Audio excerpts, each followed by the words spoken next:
ሰላም ጤና ይስጥልኝ አድማጭ ተመልካቾቻችን፣ ለዕለቱ ያዝናቸውን ዋና ዋና ጉዳዮች ማሰማት እንጀምራለን። አብራችሁን ቆዩ።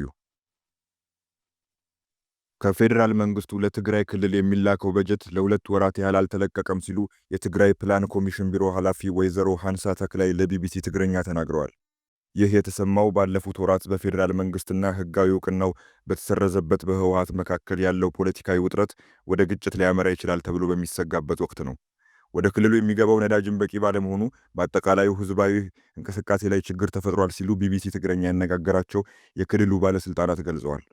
ከተቋረጡ በጀት መካከል 844 ሚሊዮን ብር የካፒታል በጀት መሆኑ የተናገሩት የክልሉ ፕላን ኮሚሽን ኃላፊ በተጨማሪም ከፌዴራል መንግስት በድጎማ የሚሰጥ እንዲሁም ከትግራይ ጦርነት በኋላ በየወሩ ይከፈል የነበረ ገንዘብ ይገኝበታል። በአጠቃላይ ለ2018 ዓ.ም ለትግራይ የተመደበው 18.8 ቢሊዮን ብር ዓመታዊ በጀት ለ12 ወራት ተካፍሎ በየወሩ የሚላክ ሲሆን ነገር ግን ይህ ገንዘብ ከጥቅምት ወር ጀምሮ መቆሙን ኃላፊዋ ጨምረው ገልጸዋል። ወደ ትግራይ ክልል የሚላከው በጀት መቋረጡን በተመለከተ እስካሁን ከፌዴራል መንግስት የተሰጠ ይፋዊ ማብራሪያ የለም። ቢቢሲ ከገንዘብ ሚኒስቴር ምላሽ ለማግኘት ያደረገውም ጥረት አልተሳካም። ይህ በእንዲህ እንዳለ በአዲሱ የደሞዝ ማሻሻያ መሰረት ለመስከረም ወር 481 ሚሊዮን ብር ወደ ክልሉ የተላከ ቢሆንም ሰፊ ክፍተት በመኖሩ አዲሱ ጭማሪ ለመንግስት ሰራተኞች ሊከፈል አለመቻሉን ወይዘሮ ሃንሳ አስታውሰዋል። የሁለቱም ወራት አንድ ላይ ጥቅምት ወር ላይ ለመስጠት አቀደን ነበር። ሆኖም የጥቅምት ወር አልመጣም። አሁን ህዳር 23 ላይ ደርሰናል፣ ምንም አልተላከም ብለዋል። ይህ የሆነበት ምክንያት ምን እንደሆነ በይፋ ጠይቀው እንደሆነ ለቀረበላቸው ጥያቄ ሲመልሱ አዎ ጠይቀናል፣ ነገር ግን ምላሽ አልተገኘም ብለዋል። ጥቅምት 12 2018 ዓ.ም ወደ ትግራይ የተላከው ከ2 ቢሊዮን ብር በላይ ዓመታዊ በጀት የኢትዮጵያ ብሔራዊ ባንክ የሚታረሙ ስህተቶች ስላሉበት በሚል እንዲመለስ የሚጠይቅ ደብዳቤ በማህበራዊ ሚዲያ ወጥቶ ነበር።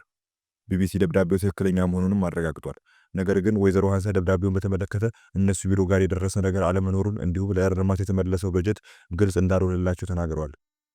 የተላከው የገንዘብ መጠን ስህተቱ አልታየንም ያሉት ኃላፊዋ በአጠቃላይ በጀት ለማገድ ምክንያት የሆነው ምን እንደሆነ ከመገመት ውጪ በይፋ የተሰጣቸው ማብራሪያ እንደሌለ ተናግረዋል።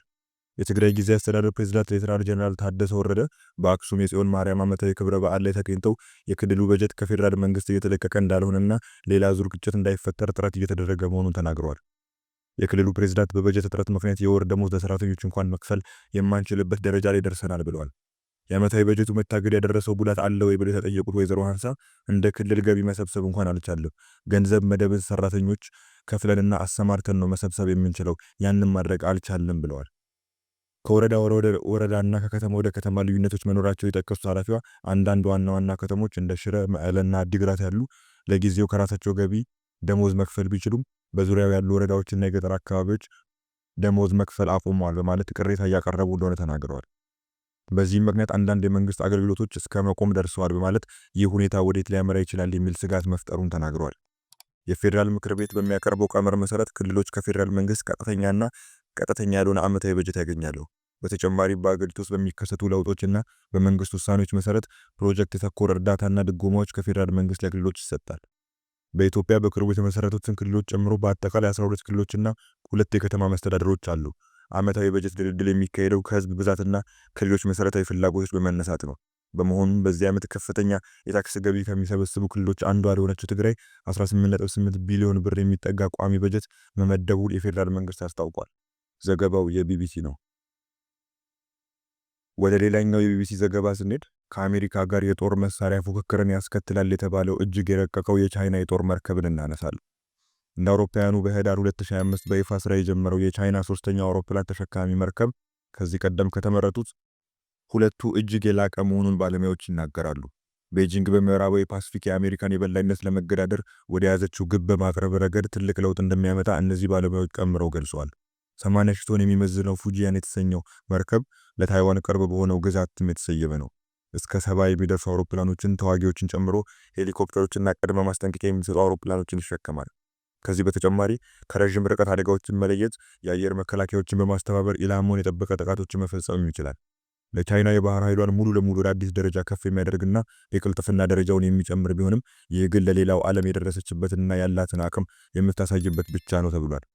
ይህ ለቻይና የመጀመሪያው የሆነው መርከብ ጠፍጣፋ መንደርደሪያ ያለው ግዙፍ አውሮፕላኖች በቀላሉ እንዲነሱና እንዲያርፉ የሚያስችል የኤሌክትሮማግኔቲክ ካታፑልት የተገጠመለት ነው። ይህ አቅም ያላት ሌላኛው ሀገር አሜሪካ ብቻ ነች።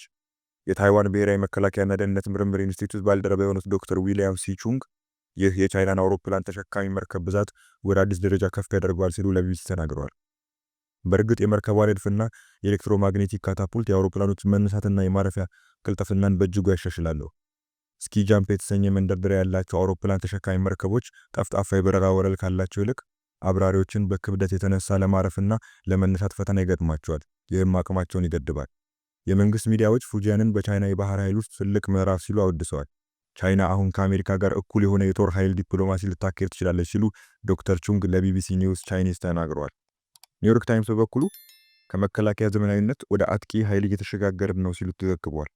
የቻይናው ፕሬዝዳንት ጂንፒንግ ፓሲፊክ ውቅያኖስ ለአሜሪካና ለቻይና በጣም ሰፊ ነው ማለት የተናገሩት ይህንን የሁለቱ ሀገራት በአቻነት የመቆም ፍጥጫ ጠቅልሎ ያስቀምጣል።